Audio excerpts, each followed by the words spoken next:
Cockroach जनता party अर्थात सीजेपीच्या नीट paper फुटी विरोधात आंदोलनानंतर आता सोशल मीडियावर आणखी एका नव्या नावाची चर्चा सुरू झाली आहे. ते नाव म्हणजे E20 जनता पार्टी. मात्र ही कोणती राजकीय पार्टी आहे का? याची स्थापना कोणी केली? याचा अजेंडा काय आहे? आणि नेमक्या मागण्या कोणत्या आहेत? जाणून घेऊयात या व्हिडिओच्या माध्यमातून सविस्तर. नमस्कार, मी वैभव पाटील. तुम्ही पाहतात आपलं महानगर लाईव्ह. गेल्या काही दिवसांपासून देशात E20 पेट्रोल अर्थात 20% इथेनॉल मिश्रित पेट्रोलचा मुद्दा चर्चेत आलाय.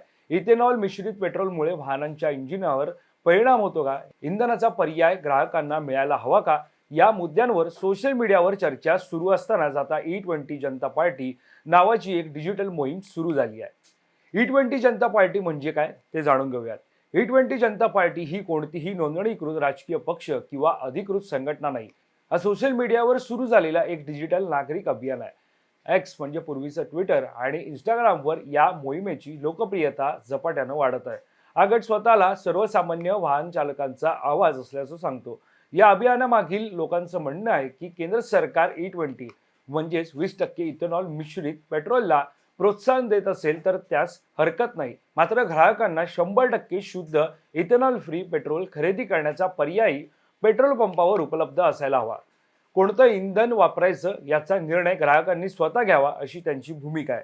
या मोहिमेची मुख्य मागणी अशी आहे की तर देशातील प्रत्येक पेट्रोल पंपावर E20 पेट्रोल सोबत 100% शुद्ध पेट्रोल म्हणजेच इथेनॉल फ्री पेट्रोलचा पर्याय उपलब्ध करून द्यावा अशी या अभियानाची मागणी आहे. त्यांचा दावा आहे की सरकारनं E20 पेट्रोल द्यायचं असेल तर द्यावं, मात्र ग्राहकांना आपल्या गरजेनुसार इंधन निवडण्याचं स्वातंत्र्य मिळालं हवं. आता जाणून घेऊयात E20 जनता पार्टीची स्थापना कोणी केली.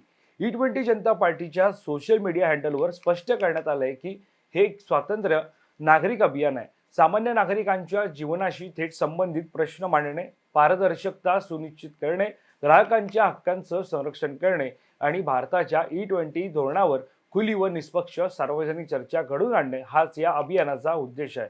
यामध्ये पुढे असंही म्हटलंय की आमचा कोणत्याही राजकीय पक्षाशी संबंध नाही. आम्ही कोणत्याही राजकीय विचारसरणीचा प्रचार करत नाही. आम्ही फक्त नागरिकांच्या हक्कांच्या बाजूने उभे आहोत. या अभियानामागे कोण आहे किंवा ते कुठून चालवले जाते याविषयीच्या अफवांपेक्षा मूळ प्रश्नांवर चर्चा होणे अधिक महत्त्वाचं आहे. तसेच धोरणांमध्ये पारदर्शकता, जबाबदारी आणि ग्राहकांच्या मतांना योग्य महत्त्व मिळावे अशी त्यांची मागणी आहे. E20 जनता पार्टीची तुलना सोशल मीडियावर आता कॉक्रोच जनता पार्टी म्हणजे CJPच्या अभियानाशी केली जात आहे. कारण या दोन्ही मोहिमा सोशल मीडियावर व्यंग, मीम्स आणि जनजागृतीच्या माध्यमातून सुरू झाल्या. कॉक्रोच जनता पार्टीची सुरुवात मे 2026 मध्ये व्यंगात्मक मोहीम म्हणून झाली होती.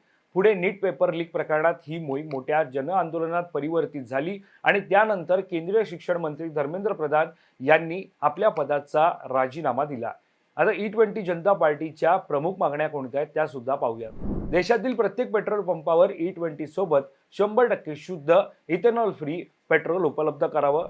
वाहन उत्पादकांनी ज्या इंधनाची शिफारस केली आहे तेच इंधन ग्राहकांना उपलब्ध करून द्यावं. सामान्य नागरिकांच्या वाहनांवर कोणतेही इंधन विषयक प्रयोग सक्तीने लादू नयेत.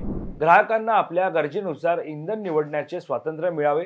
आमची वाहनं प्रयोगशाळा नाहीत, त्यामुळे त्यांच्यावर प्रयोग करू नयेत. अशा मागण्या या E20 जनता पार्टीच्या आहेत. या मोहिमेच्या सोशल मीडिया पोस्टमध्ये सामान्य नागरिकांच्या अडचणी मांडण्यात आल्या आहेत. E20 जनता पार्टीच्या नावानं सोशल मीडियावर स्वतंत्र हँडल तयार करण्यात आला असून त्यावर E20 पेट्रोल विषयी सातत्यानं पोस्ट केल्या जात आहेत. मोठ्या प्रमाणावर नागरिक या अभियानाशी जोडले जात आहेत. एका पोस्टमध्ये म्हटलंय की आमची वाहनं कोणतीही चाचणी प्रयोगशाळा नाहीत. आम्ही ती आमच्या कष्टाच्या पैशातून विकत घेतली आहे आणि त्यावर आधीच कर भरलाय. पुढे असंही नमूद करण्यात आलंय की भारत हा मध्यमवर्गीयांचा देश आहे. लाखो लोकांसाठी वाहनं ही चैनीची वस्तू नसून रोजीरोटी आणि दैनंदिन जीवनाचा आधार आहे. त्यामुळे इंधनाचा खर्च आणि इंधनाची कार्यक्षमता थेट त्यांच्या खिशावर परिणाम करते. वाहन उत्पादकांनी ज्या इंधनाची शिफारस केली आहे त्याऐवजी सामान्य नागरिकांच्या वाहनांवर नवीन प्रयोग का केले जात आहेत असा प्रश्नही या अभियानातून उपस्थित करण्यात आला आहे. दरम्यान E20 जनता पार्टीच्या सोशल मीडिया फॉलोअर्समध्ये आता झपाट्यानं वाढ होताना दिसते. कमी कालावधीत या अभियानाशी हजारो नागरिक जोडले गेले असून E20 पेट्रोलचा मुद्दा पुन्हा एकदा चर्चेच्या केंद्रस्थानी आलाय. तर E20 जनता पार्टी ही निवडणूक लढवणारी राजकीय पार्टी नसून सोशल मीडियावर सुरू झालेली नागरिक मोहीम आहे. इंधन निवडीचा अधिकार आणि E20 पेट्रोलबाबत पारदर्शकतेची मागणी या अभियानातून करण्यात येत आहे. आता या मोहिमेचा प्रभाव किती वाढतो आणि सरकार यावर काय भूमिका घेतं हे पाहणं महत्त्वाचं ठरणार आहे. तुम्हाला E20 जनता पार्टीबाबत काय वाटतं हे आम्हाला कमेंट करून नक्की कळवा आणि या संदर्भातली अधिकची माहिती जाणून घेण्यासाठी तुम्ही आपलं महानगर लाईव्हला सबस्क्राईब करायला विसरू नका. धन्यवाद.